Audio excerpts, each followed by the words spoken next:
Hello everybody, I am Baltmatrix, and today we are taking a look at Rodimus Prime from Transformers Kingdom. This is the Commander class figure, and I don't remember where I bought it. I legit don't remember where I got this thing. In its vehicle mode, it really looks good. The proportions are a little bit different than what we were used to, especially with comparing to the G1 figure, but it is closer in line to the Titans Returns or Power of the Primes size figure, though I think in terms of overall look, this is probably the closest we've ever gotten to a G1 accurate mainline Rodimus Prime figure. The overall aesthetic, especially in the front of the vehicle mode, works well, and the paint is good. The flames out the back work really well. The overall aesthetic is nice. It's vibrant.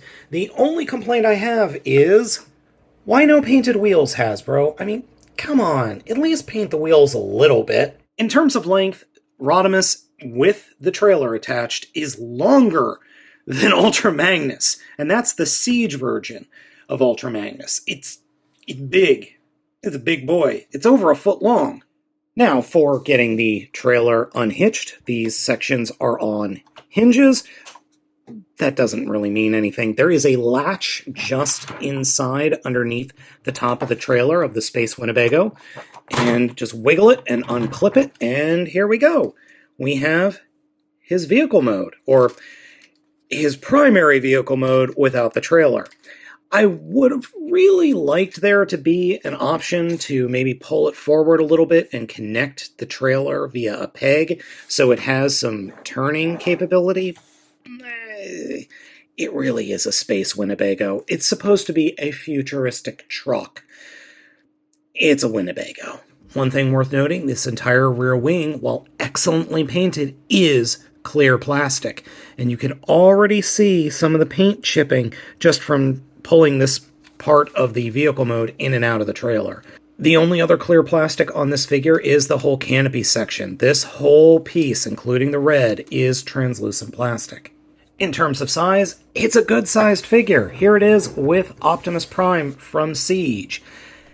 Rodimus's base car mode is a nice evolution of his original sports car mode, and I actually compare it to a very fast Mustang getting converted into an SUV. Or actually a better example would be a Porsche 911 and then the Porsche Panamera, if that makes any sense to you folks that aren't car fans. The actual hot rod vehicle mode is really good. It's very accurate, or as close to as accurate as we're going to get for the movie. But then the Rodimus car mode is just so nice. But like Rodimus, like Hot Rod, has issues with everything pegging in together and everything staying where it should be. Get in there.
Now, looking at Rodimus and Hot Rod together, you could see just how much of a difference there is between the two characters, and it really gives a good inkling of just how much bigger Hot Rod grew when he became Rodimus in the movie. Now, I don't know how movie accurate both of these guys are, but it's nice to have both figures so you at least get an idea. And doing a 360-degree turnaround of both figures, you can really see just, man, we got two really awesome Hot Rod figures in 2021. We really did. I love both of these figures. They're not flawless, but they're both the best representation of the characters we have ever gotten. I do find it interesting, though, that Rodimus is just a smidge shorter than Galvatron, which I swore they were the same size in the show. It's not that big a deal, but just having these two characters alone and having both of them being so good is just fantastic. Now, let's talk about the trailer component, otherwise known as the mobile weapon platform. Now, to start off with, I have got to give Hasbro credit. They have packed this trailer with loads of storage space that would give any modern SUV, well, it would make it blush, honestly. Up front, we have a storage compartment perfect for backpacks, knickknacks, and paddywhacks. Then, on the bottom, we've got another storage compartment that slides all the way out that has, well, two things already in there.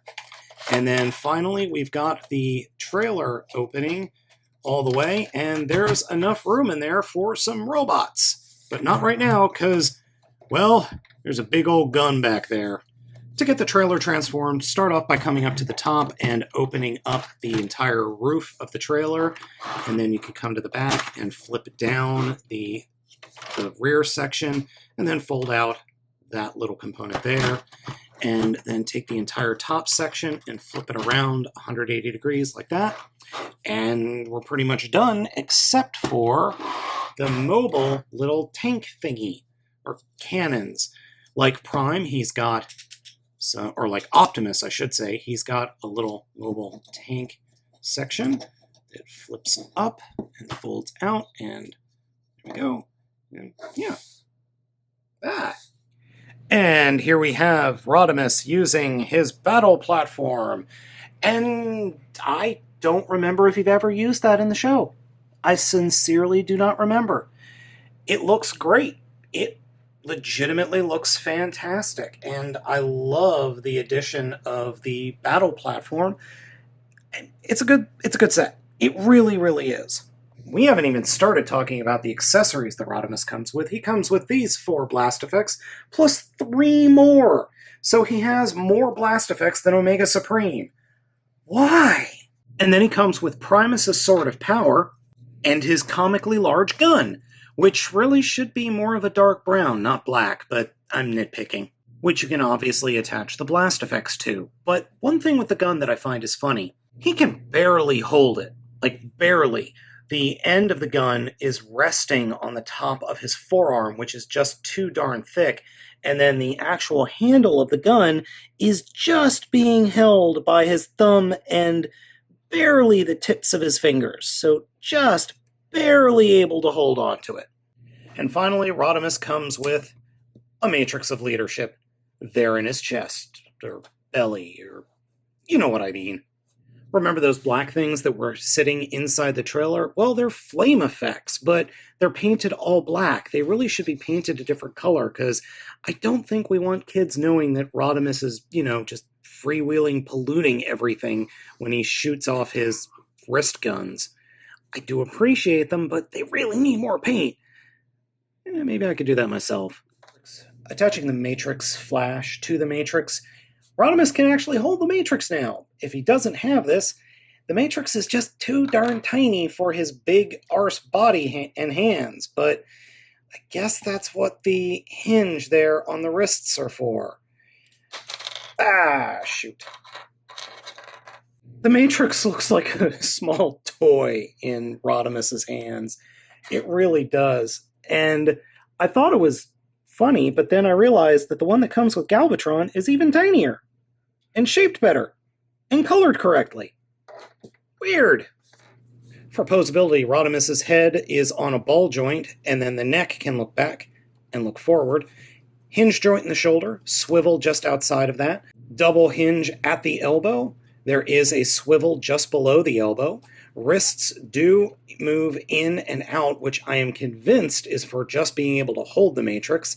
Swivel at the wrist that is way too tight, in my opinion. And then individually posable fingers. Well, the pointer finger is posable, and then a double hinge for the other 3 fingers. We've seen this before on other figures like Optimus and Optimus, but it's a nice touch. Torso swivel. Legs can kick forward almost 90, well, a little over 90 degrees. Legs can kick back, not that far, just due to the nature of the kibble on his butt. Legs can kick out, can't do a full split. There is a thigh swivel. Bend at the knee is generous. And then ankle articulation is also, ankle and foot articulation are also pretty darn good.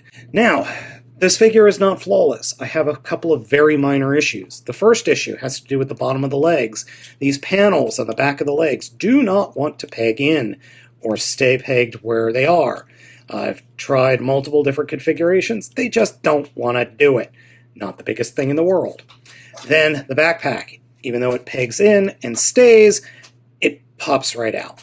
It just pops right out, and getting it back in is such a glorious pain in the arse. Other than that, those are really the only problems I have with the main figure. Now, the trailer, on the other hand, I have one issue with it, and that is it can't close fully when something's inside. When it's empty, it's fine, no problems.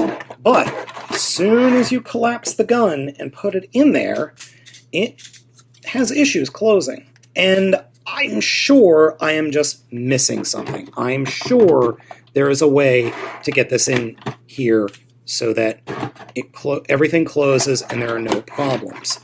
And I'm sure I'm just doing it wrong. But as you can see, it opens just a little bit. Again, not the end of the world, just something I notice and annoys me. This rendition of Rodimus Prime is the best Rodimus Prime figure that Hasbro has ever made. Hands down. I think it's better than the Masterpiece version. I think it's better than the Energon Rodimus, who was, at the time, a very different figure, but is still one of my all-time favorites. I'm so glad that Hasbro ditched the gimmick of, well, Rodimus needs to become, or I'm sorry, Hot Rod needs to become Rodimus, and just made a straight-up Rodimus Prime figure. It's excellent and 100% belongs in your collection. For scale, we've got Deluxe RC, Voyager Springer, Leader, Ultra Magnus, Leader, Grimlock, and DX9's version of the character. I still love the DX9 version of the character. I think it is the best third-party Rodimus we've ever gotten. But this is the best first-party Rodimus we've ever gotten. So folks, let me know what you think of this figure down in the comments. Be sure to hit those like and subscribe buttons. Thank you so much for watching, and Happy New Year! I've been Baltmatrix, and I'll catch you all in 2022.